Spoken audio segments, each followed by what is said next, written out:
Know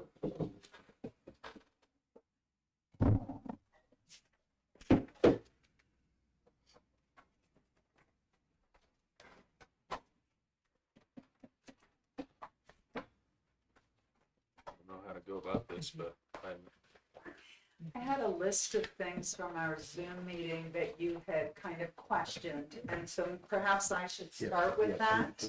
And then as other questions arise, you can let me know. My name is Kathy Walker. I work with New Focus HR, and it's been a delight to work with Jennifer and everybody on this. I'm looking forward to talking through and then you making decisions so that we can get the handbook done. I think there were a couple easy things. One of them was looking at the different titles of jobs, which I had listed out in the handbook. A lot of places refer to, I would say employees can contact their supervisor, the clerk treasurer, or the president of the town council, and I would have those listed out. I changed all of that to direct supervisor. And so I removed the confusion. Jennifer oversees a part-time person, so therefore I had listed out the titles of people who were supervisors, and I thought, let's just make this easier in the long run. One of the big things that she mentioned was the confusion with exempt and non-exempt. If you look at policy 201, it defines the differences, and I want to be able to help clarify that a little bit. Way back, the federal government has had the two classifications for years. Exempt means exempt from overtime hours, and it equates to being salaried. You receive the same wage every paycheck. No matter how much you work, you're paid to get the job done, and you're exempt from overtime. It means you're exempt from compensatory time as well, because overtime and compensatory time are exactly the same thing. One is paid in time, one is paid in money, okay? And I'm going to elaborate on that a little bit as well. Non-exempt is hourly, it's equated to hourly, and anybody who is non-exempt gets paid overtime or compensatory time for any hours over 40 in a work week. Not in a pay period of however many, whenever your paychecks are, but every work week, anything over 40 hours has to be given either overtime or compensatory time. Now, it gets a little bit confusing in a couple different ways. First off, the State Board of Accounts requires all employees to make sure they've got a timesheet that is logged down. So then it kind of blurs the line, because exempt employees are paid to get the job done, whether they work 35 hours or work 80 hours in a work week, right? They're paid the same amount, right? But they still have to have the timesheet. They don't have to write in their starting time and ending time on their timesheet. They just have to notate, the hours that they worked. The biggest confusion that I see is that, especially for people who have worked outside of a municipality, is we all throw around the term comp time, right? I'm taking comp time now because I was here at a meeting last night. I'm doing this. In reality, with the federal government and the Code of Federal Regulations, the term comp time is only for hourly or non-exempt employees, because it's equal to overtime, right? That doesn't mean that somebody who is exempt, who is salaried, who goes to a meeting at night can't take a few hours the next morning. We just don't want to call it comp time. And the reason I say that we don't want to call it the same thing is because anytime you put a closeness for an exempt person to use the same term as a non-exempt person, then you are really negating the exempt status. And that's what's difficult for people, because the federal government says you can only be exempt if you meet this wage threshold and you meet this duties threshold. So if you suddenly start using the same term that really the government says is only used for hourly employees, then suddenly they could come back and say, we're going to fine you this much. You're going to be penalized this much because you're giving them comp time. So my comment to you is, yes, timesheets have to be filled out for State Board of Accounts for anybody who is salaried. However, don't worry about saying, well, I clocked in at 8 a.m., I clocked out at 2 because I have a meeting that night, and I clocked in at 7 and I clocked. Just say they worked their 40 hours. They work their 8 hours a day. Don't worry about that, because they're paid to get the job done. They may work in the evening, they may work on weekends. Don't nitpick on that, and keep them fully separate, and don't ever call it comp time for the salaried people. So it's okay. Sorry, I didn't mean to interrupt you. No. It's okay for someone who works 60, 70 hours in a week who's exempt to say, hey, I'm taking Friday off next week. Absolutely. It's not, but just don't call it comp time. It's Don't not call it comp comp time. time. It's It technically is comp time. No, but it's I mean, not comp time. It's right. well, You're not taking by the time. definition of the rule, it's not comp time. It's just time he has put over, and he or she has put over, and only required to work 40, and they've worked 85 or It's 90. more like flex time. Okay, let's call it Okay? flex time. It's not time and a half. Right. You know, comp time is officially time and a half, just like overtime is time and a half. Right. Right? Yeah. And so if that person can get their job done and doesn't have any crises that they have to be at on that Friday, and they've worked that many hours, absolutely. You know, for State Board of Accounts, you still have to show that they've worked hours, but I would many let that hours? go. What's that? How many hours? Technically, they're full-time, and so I think that we have down full-time listed, because you're part with benefits, you're part of a group, so you have to follow the Affordable Care Act, so technically it's more than 30 hours. I'm assuming that if you have somebody who is exempt, they're working at least 40 hours a week. I just am assuming that, you know, 1 week they may work a little bit less than that, but if you have a leader, is that not true? That was going to be my question. If somebody puts in, 70, 80 hours, and then they put in 35, and then 28 the next week. I mean, they don't fall within that 30 for the week, but for over the 2 weeks, they put in way more than 80.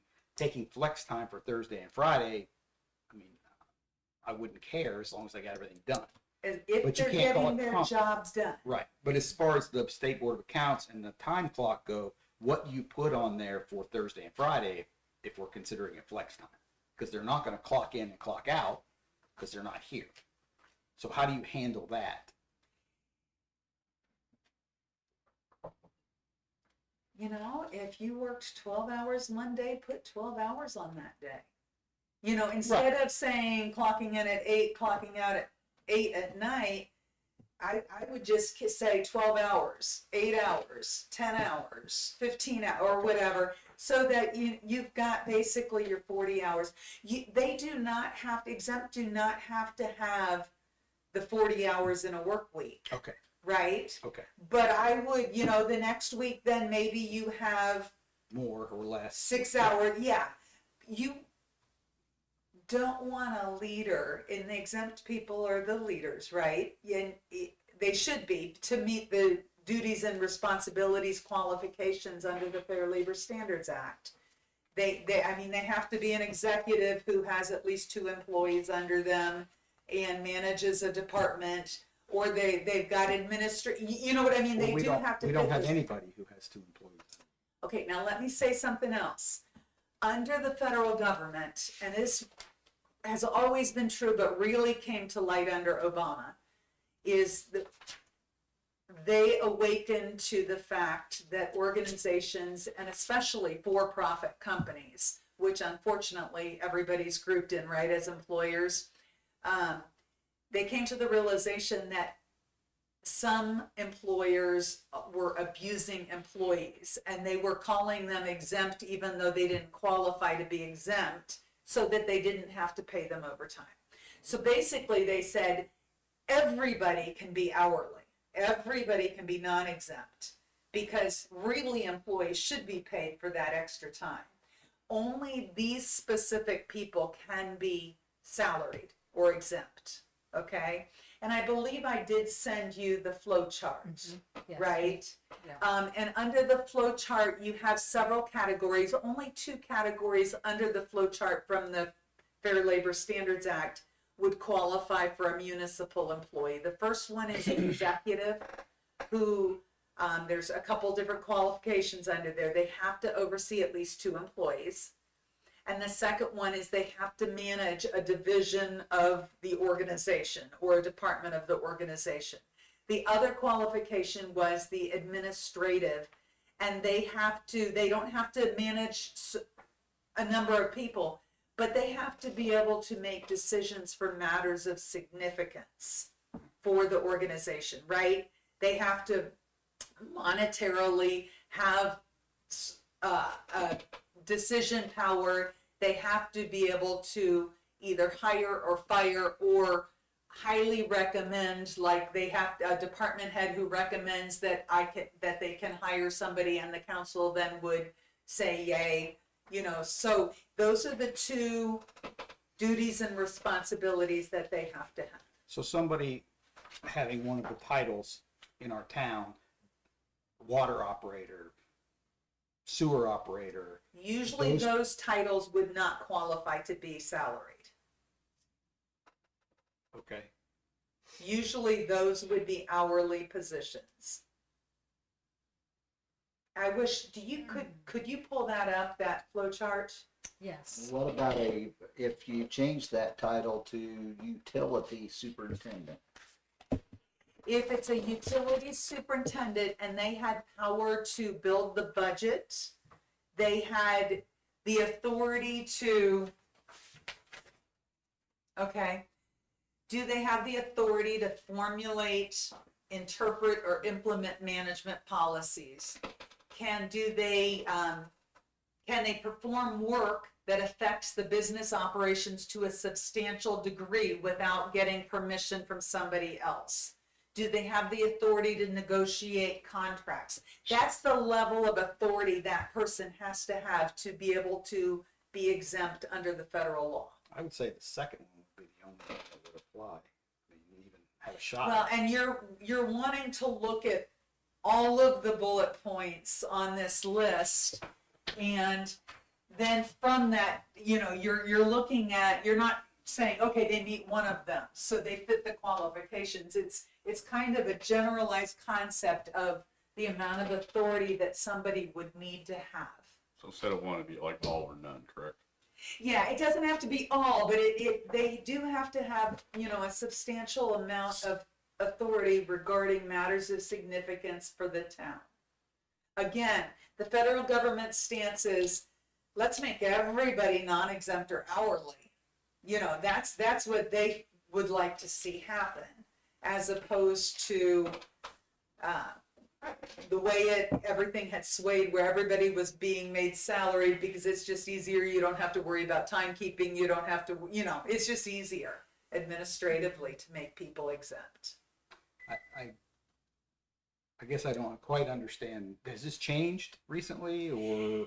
It has not changed. It's always been like this. It became a huge push when Obama was president, and then it became the norm, and the Department of Labor Wage and Hour Division started really auditing to make sure people were classified correctly. If they're not classified correctly and an audit were to happen, then you could be penalized with fines and also having to pay the back pay. So she would have to go back and look at all of the hours that they were not paid overtime. It would be a disaster. you really want to classify people correctly. Well, then you would almost say. Make everybody make hourly. Everybody hourly. Then. Make everybody hourly. See, I guess we can talk later. I don't understand. Never been hourly in my life. Never had anybody report to me. Well, what, in your positions, you are either We can classified talk as. about me later. I'm trying to Okay, understand yeah. how that could happen. I mean, unless something's changed. Well, and did you work for a municipality? No, Okay, no, private business. okay. And was it a big private business? Yes, very big. Okay, so I would say I started feeling the push in the early 2000s, if you want to know the truth.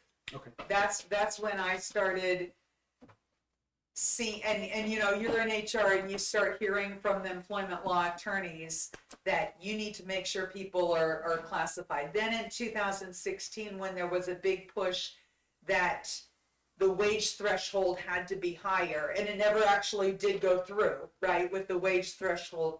But at that point, everybody was reclassifying to hourly so that they didn't have to meet that wage threshold. So if we made everybody hourly and then we said we're not going to pay overtime, we're going to do comp time at time and a half, that's okay. There is a limit, 240 hours of comp time, a maximum for civilian, 480 for police or fire. That's the federal maximum you can allow. Per year, per month. As a maximum amount, you can't go over that You threshold. can't carry more than that, Yes, that's correct. but you can use more than that. It can only accumulate to 240 hours. Okay. And then you And would that's not have what to, I asked. then you would have to pay it out if somebody accumulated. If you have somebody managing it and making sure employees are using it, then it's not gonna it would never be a problem. It becomes a problem if somebody were to leave and you have to suddenly pay out 240 hours. Okay. In fact, I have quite a few municipalities that are really either lowering that or eliminating comp time totally. Because it's just easier to pay out the overtime. They end up with a $25,000 bill, somebody resigns or retires. Question. Yes. In putting together a manual, can you designate the maximum amount of comp time? If you look at policy 507, Because is that a number that, it is on page 25 of the newest manual. And actually at the top of 508, right now, that top paragraph, we've designated 80 hours as the maximum. We can make that 240 for civilian employees. That's not a problem, except that I would, just from what I have seen with other municipalities that we work with, I think New Focus actually works with 110 municipalities on handbooks and other employee relations types of issues. And what we have seen is that some municipalities have really been burned by large amounts that they have to pay out because they accumulate, and really it becomes a slush fund. So my suggestion is you can have whatever number you want, but maybe you consider paying it out annually so that you don't ever have that huge amount that ends up if somebody were to leave. Okay, just because I'm not clear, I want to make sure I understand. You're not saying that in a year, you can only do 240 hours of comp time. You're saying that you can't have more than that in the bank. If I work You can't 21 accrue hours a it. month in comp time, that's over 240 hours. But as long as I use it, then I'm okay, right? If the town council were to determine that you wanted to have a 240, which is the maximum federal government allows for civilian employees, then you just want to make sure that whoever is overseeing the employees, that they're using that comp time. That they can use more than 240, but they can't have more than 240 at one time. Well, you In wouldn't have to non-exempt use- hourly employees can only use comp time that they have accrued, Correct. and they can, yes, exactly. So if they're accruing that much every week or every month, then as long as their Taking a couple overseer days is off. allowing them to do that. Non-exempt, though, it has to be clear on the timesheet. Okay, I'm just Yeah. trying to make sure that we Yeah, no, understand I that, think you and I are on the that same you can't page. get, when you get to 240, you're done. You can't work another minute over 40 hours. No, then it's just paid. That's not what you're saying. Then it's just paid out as overtime. Then it's just paid out as overtime. Okay. But if I work and I have 25 hours a month, if you multiply that by 12, it's over 240. But if I use 5 or 10 hours a month and keep that number under 200, Under 240, then I'm then you okay. can keep accruing it. say, okay, that's what I The wanted to make sure. maximum would Okay. be 240. But then, Yeah. then at the end, or yearly or quarterly, whatever we decide to do, and pay that out rather than Yeah. paying out 240 at the end. Right. Okay. If you're allowing though them to, if you're accruing that much per month and you're allowing them to get to 240 per year, that's a whale of a lot to Yeah, pay it is. out. It is. I just want to make sure I Yeah, understand yeah. the rules before we make numbers. Right, right. So you're And saying that, if of we course, did, is only non-exempt, only hourly people. right, which would be the recommendation to make everybody hourly. That's kind of what the federal government has gone to. And it's a pain in the neck, I know. I went from, I had always been salaried till I became a consultant, and now I have to mark down every hour that I do, and I know how it feels. let me So, tell you. so to get your 40 hours, you either have to work 40 hours or you have to take comp time or personal time, but there has to be 40 hours on your sheet Well, to get paid for 40 And hours. that's where we go back to the vacation, the sick leave benefits, the holidays, because it matters as to whether those hours count toward overtime calculations. That final paragraph in each one of those policies, if you look at the top of page, let's see, middle of page 15 for vacation benefits. If somebody is on vacation, that is not time worked. So right now, that final paragraph in the middle of page 15 says it's calculated based on the current pay rate, and then the second line will not be counted as hours worked in the calculation of overtime.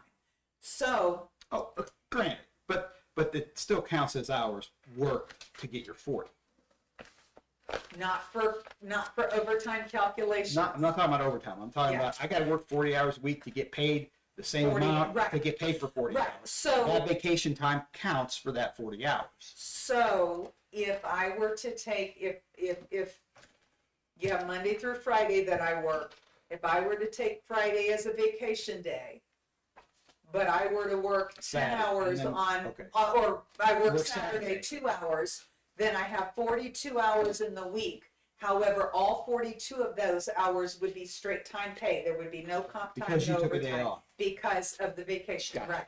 Gotcha. To Some- get overtime, you actually have to work Physically be there, overtime. Right. physically present. Some municipalities allow holidays to be calculated, to go toward overtime calculations.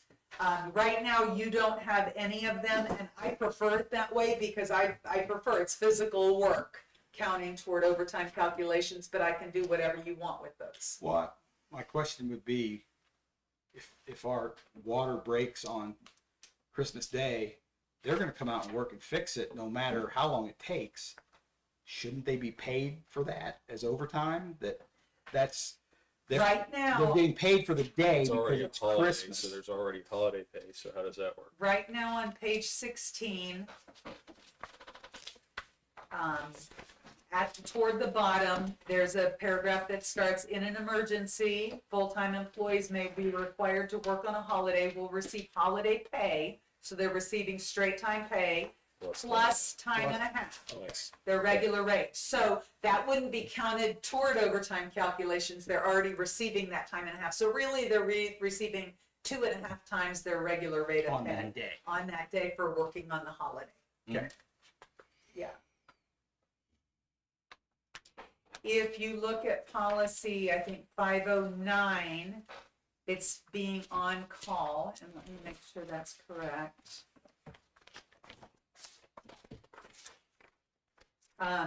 It's called call out employees, policy 509, page 28, the final paragraph.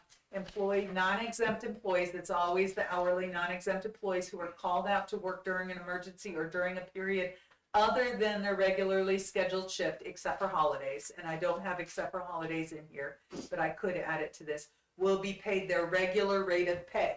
So if you were called out, if somebody were called out at 10 o'clock at night, they've already worked their shift, they're gonna be paid their regular rate of pay, but that's gonna count toward the overtime calculations.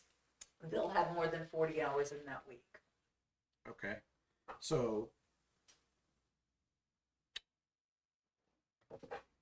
if someone works Monday, 8 to 5, and then Tuesday, 3 a.m., Tuesday, 1 a.m., our plow guys have to go out and they work 8 hours.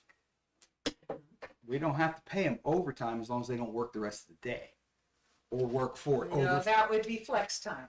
They would be, if you look at, back at the policy Well, that's a 507, question the of last schedule, if paragraph. I may interject. Is that a question of schedule?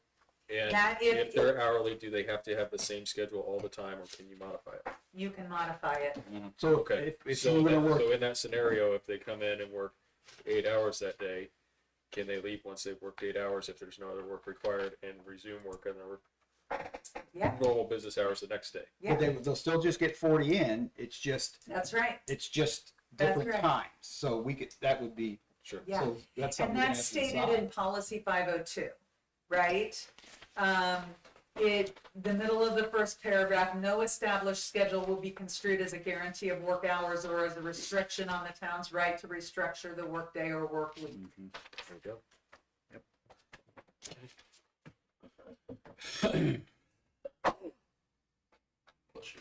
Thank you.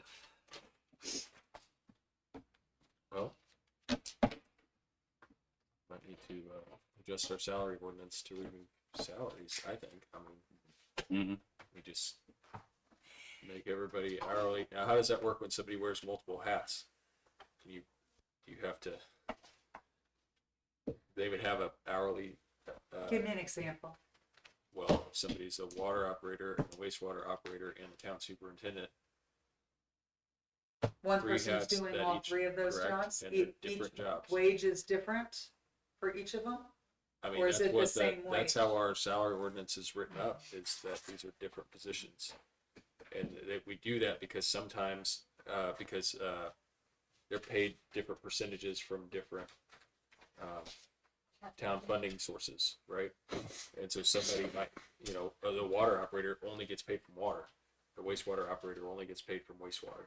But it's the same Town position? superintendent Yeah, gets so a that third means from it's there, a balanced third from Yeah. each utility, and a third from the town, Okay, tell me those jobs again. The water operator, the wastewater operator, and Licensed. yes, and the town superintendent With is all likely one to be person. and And it's like the likely to street be the same commissioner. person again. Yeah, like the. We don't have the a town. The town labor that's, Wouldn't we that just would combine be- that salary and figure it out as like the hour, and then Because we figure do. it hourly on? You'd figure out the hourly rate for each of them, and then you pay them based on the number of hours they're working in each of those jobs. Yeah. But I mean, it's basically the same thing you're doing here. I mean, you could combine them into one job title. But then we'd have to create a new job title per the person rather than having positions that we can assign to different people. Right. You understand what I'm saying? Yes. That's why I structured it that way when we redid the salary ordinances, is it's less dependent on the specific person. Because if it's the specific person, you could say, okay, Jennifer, your job is these 5 different duties, and that's your job. That's only your job. And if you go away and we find somebody new, they may or may not have the same capabilities and may or may not do those same 5 different things. And so now we give that person 4, and now there's another one over here that we have to then somehow create a new job for somebody else that, Mm-hmm. versus saying, Jennifer, you have these 5 different jobs. So all of these jobs are part-time?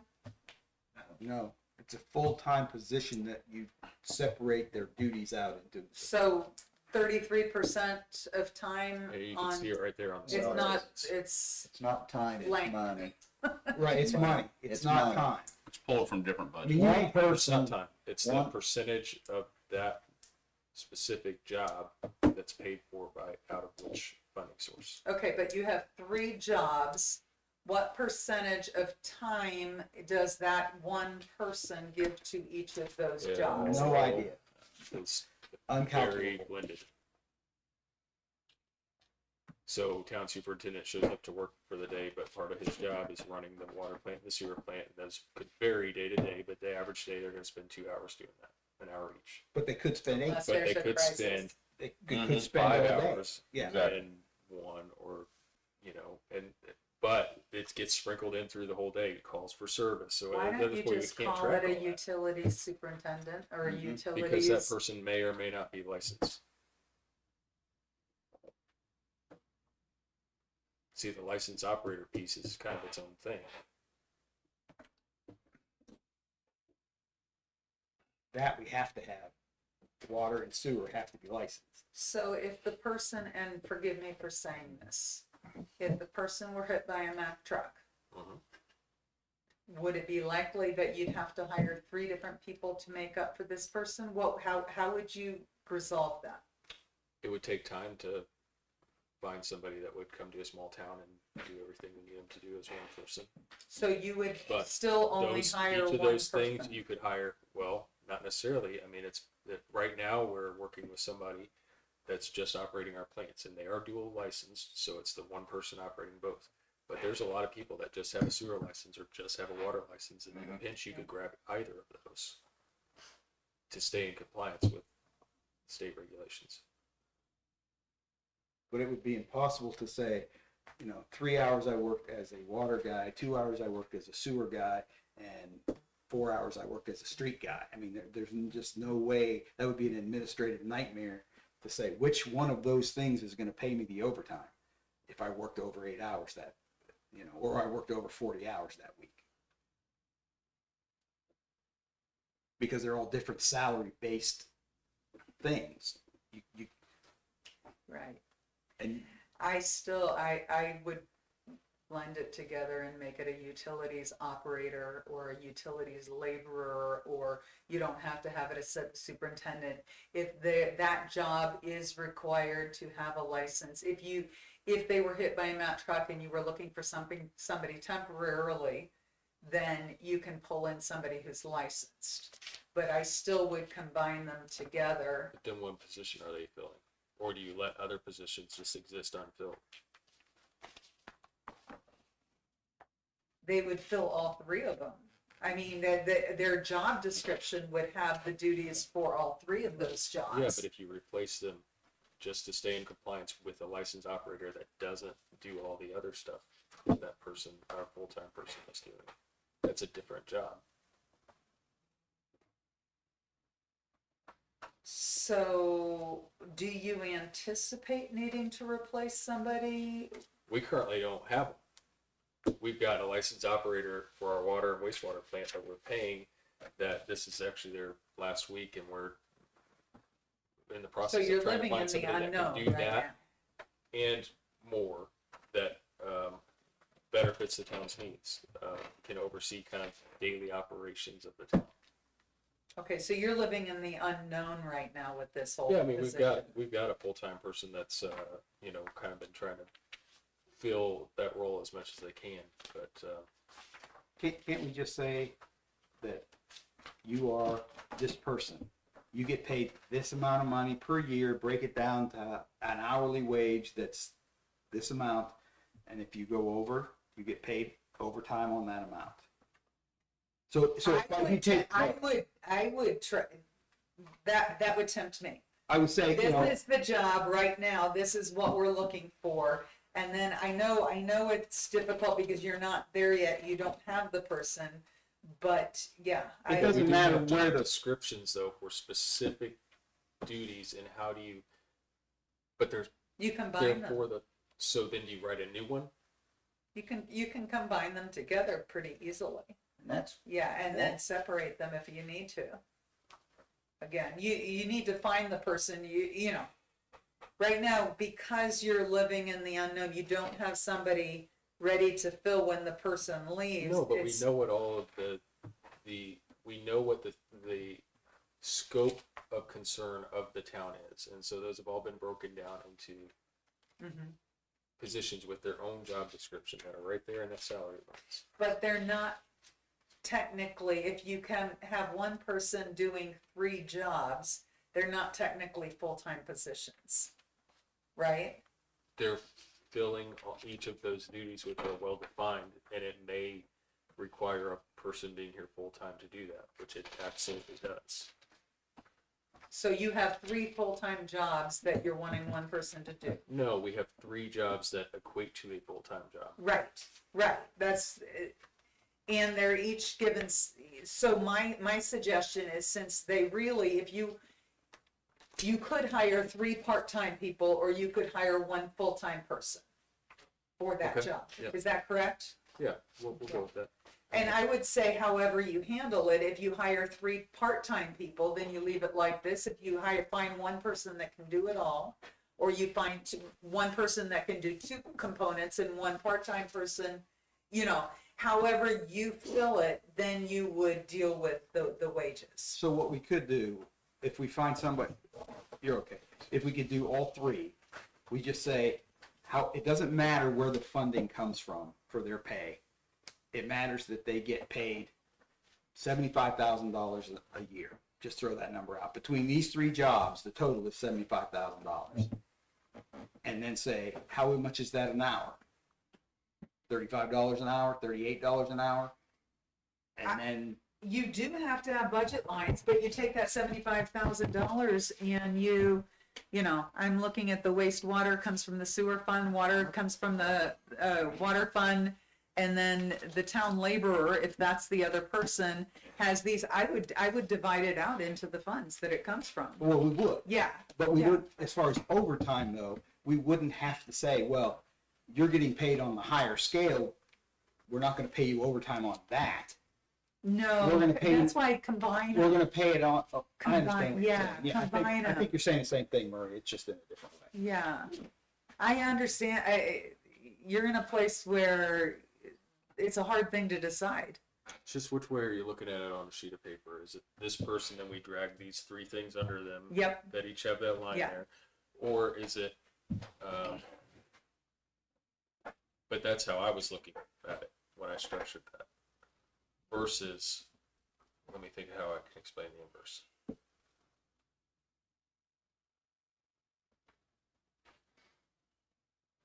If you combine them all together and then assigning a person to that versus assigning different roles to the person that already have a predefined dollar amount attached to them. You want to have the jobs and assign a person to them,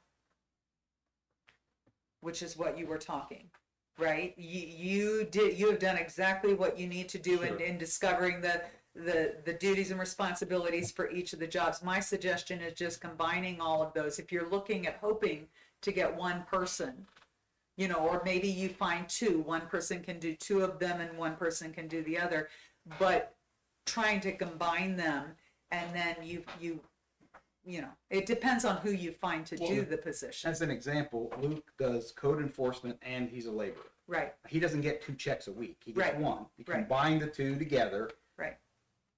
My question would be, if he works overtime, which job worked the overtime? The one that makes this amount of money or the one that makes this amount of money? On the salaries. I mean, that's what I'm saying. You have to combine it and go with whatever number is the total, and that's what the Actually, the tax code happens. enforcement one, you get a It's flat stipend, rate. right? It's flat Yeah. rate though. So that's a stipend that's So that wouldn't outside of matter. his regular. So it job. would just be the normal Right.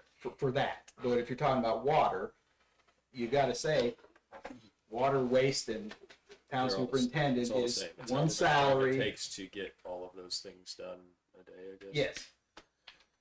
Is Fair how much Labor they're gonna work. Standards Act gives you several ways to be able to calculate it if you were to do that. Okay. It just would be easier if you would put it all under one hat. Well, I know we can figure out how to pay the person. I just want like how, like I know how to do it practically. How do you make it work on paper? You put them all under one hat, So we make a new job description that is, combine them all, put it all under, Okay. assign it a and pay, we can and leave then the other what, ones there just unfilled. unfilled. Okay. And in the salary ordinance, just put unfilled on it, so that it shows that it's not coming out. That's a tough one. Okay, anything else with the whole exempt, non-exempt comp time, any of that? Okay, there was a concern in policy 501.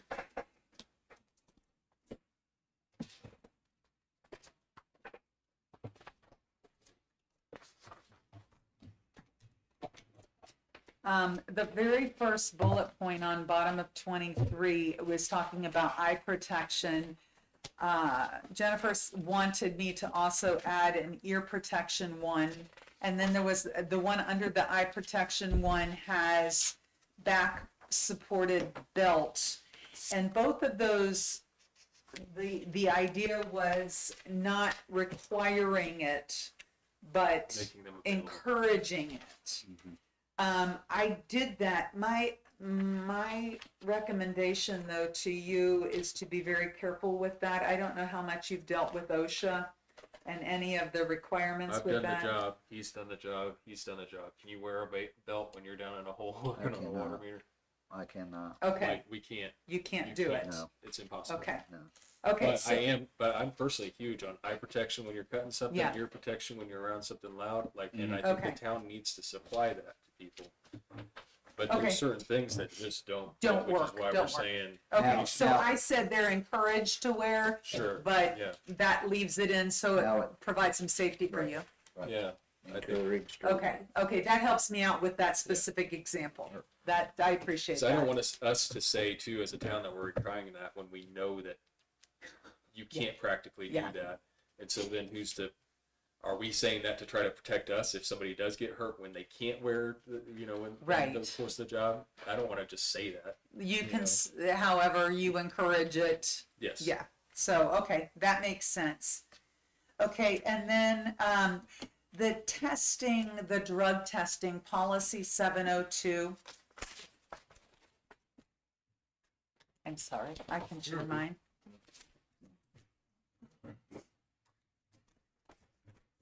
Page 43. There was a question on the words may be performed. And I'm trying to look for exactly where that was.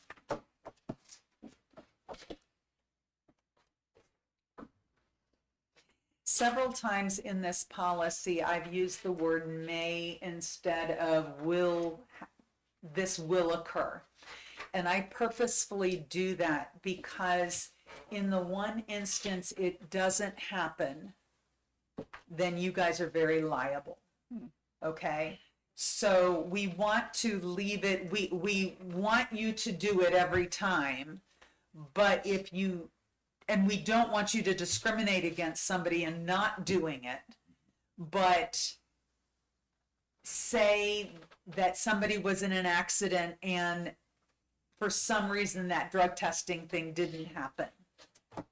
Then if your handbook says it It shall and somebody took you to court, then you'd suddenly become liable. So I have used may very particularly in here.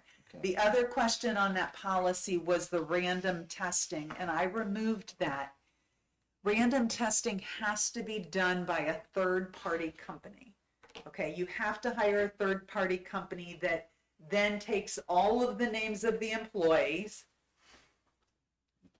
and draws them. You So get, rather you than- can't do it. Can we not just say that once a year the town's just going to have all the people that work for the town do a drug test? So it's not like we got 100 employees here. We got I know, like I know. 4. I know. and 2 of them that actually could do something that would involve serious damage or injury or death, or, you know, like 2 of them where it's very consequential. Why would you do that? And none of them are DOT, right? Correct. None of them are DOT. Why would you do that instead of just reasonable suspicion? If you have a question Well, I that guess I there's was any hoping to leave the concern. door open for that, of being able to give the town as much leeway as possible to say, because what constitutes a reasonable suspicion? Then you got to get down to, if it, worst case scenario, that's going to end up being your opinion versus mine, right? Anytime a leader has a reasonable suspicion for anybody, whether they're not walking in a straight line or they're acting funny, that's enough reasonable suspicion. You know, if they test negative, awesome. But it's due diligence on the part of the town leadership to So do it. there's no way that we could potentially be restricting our ability to do something we just can't call in a random screening, because we couldn't even practically do that. You couldn't do it.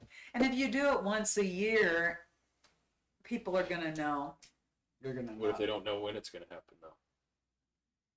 What if I Yeah. say, hey, you know, Monday everybody that comes in needs to go get a screening? I'm thinking about the cost of it. I don't care about the cost.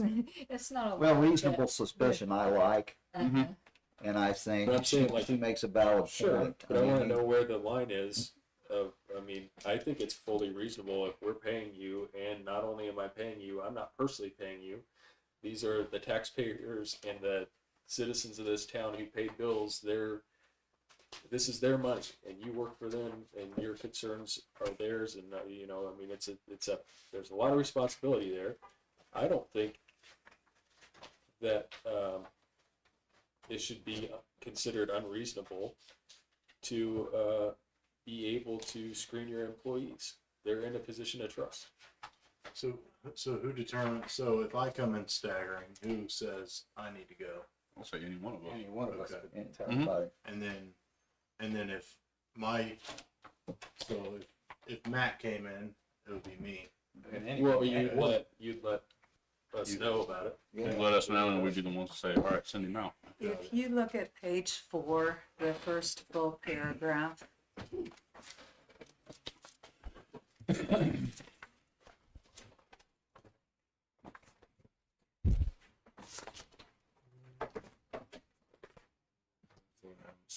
after employment begins, employees may be required to submit to medical examinations or drug and alcohol testing for certain purposes during their period of employment with the town. I would think that would cover That it, covers it. Okay. That covers it. yeah. She does. So I really would urge you, though, to think through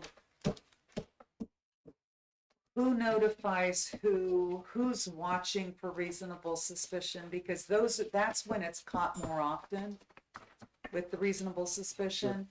I like the fact that you're thinking all 4 as opposed to 1 or 2, because that would save on discrimination and other claims. I do like that. if nothing else, too, I have a feeling that, I mean, I think, has our insurance ever prompted They have not. but would they appreciate results that are clean? I mean, they Oh, require it when we start them on our So what- liability insurance. So, and so, may I ask what you do about marijuana? Because people test that positive all the time, and that may or may not be in their, you I'm know. not gonna test positive for it. I won't either. I honestly won't either. Pretty But- easy not to. But somebody who may take it on the weekend could test It's- positive. Marijuana is fat soluble and can stay in your system for Yeah. 30 or more days. Yeah. Mm-hmm. So more power to you for finding people that won't test positive for it. That's what I've discovered. Yeah. That's been a big one for me. But can't that be added, but that can be also be added in the policy as well, that it's a drug-free work environment, and It says Well, that's it's a what I'm saying, drug-free though, 'cause, work like, environment. That's my right. You profession can and- terminate. Mr. Dixon's profession, we can't use it. And it doesn't matter if you go to a state where it's legal or not, we come back within our system, it's anywhere from lengthy suspension to automatic termination for us. Well, and we still are in Indiana where it's illegal, so Mhm. And that's what I'm I saying. appreciate that it really- greatly. Now, Yeah. you know, those with our two professions, there's no negotiation like, oh, you tested positive, oh, no big deal. You're in a state, you know. Sure. Period. And we can't do it. I love it. That is great. So I think this policy would suffice for what you're interested in doing. But I would urge you to think through the reasonable suspicion, who notices it, Okay. how that's handled, you know, is somebody available to take them? And where would you go at that point? On the spur of the moment? Because somebody would need to take them, you don't just send them at Right, that point. Yeah. So, okay, what questions do you have for me? I'm assuming those, what we discussed are the points that kind of needed to, most of our other feedback kind of was addressed in other ways, either made it into here, or those were the things that at our last special meeting, Jennifer said, were federal requirement or something like that, I had Right. to say. So these were kind of the high points that we talked about, okay. Does anybody have any questions? I do, but I can't remember what it is right now, so I reserve the right to email. Okay. Please give him my email. I will. All right. I will. Yeah, if you've got your original version, like I made notes on mine, I'm gonna go through them page by page and Yeah. Mhm. see what's different. I'm glad to, I may have yeah, forgotten answer something. any questions. Policy 716, which is the disciplinary action policy. There were a couple things in the old information Jennifer had given me regarding the process for the verbal, the written, and the progressive discipline steps. And I just wanted to make sure that you understand timelines and written requirements are really, It's been changed, so. really frowned upon at this point. You can't, especially when it comes to any potential claim that could end up being discriminatory in nature or against a protected class, harassment, anything like that, you cannot require any timelines for an employee to present something to you. You cannot require it to be in writing. So I want to make sure everybody knows that. Because if it went to the Indiana Civil Rights Commission, ICRC, or the EEOC, then that would create penalties and fines. Yeah, those are the notes I had made from our conversation. Well, is there a motion to adjourn our special meeting? Make a motion that we adjourn our special meeting. Thank you so much. I really Thank you. appreciate it. Thank you. Thank you. Appreciate that.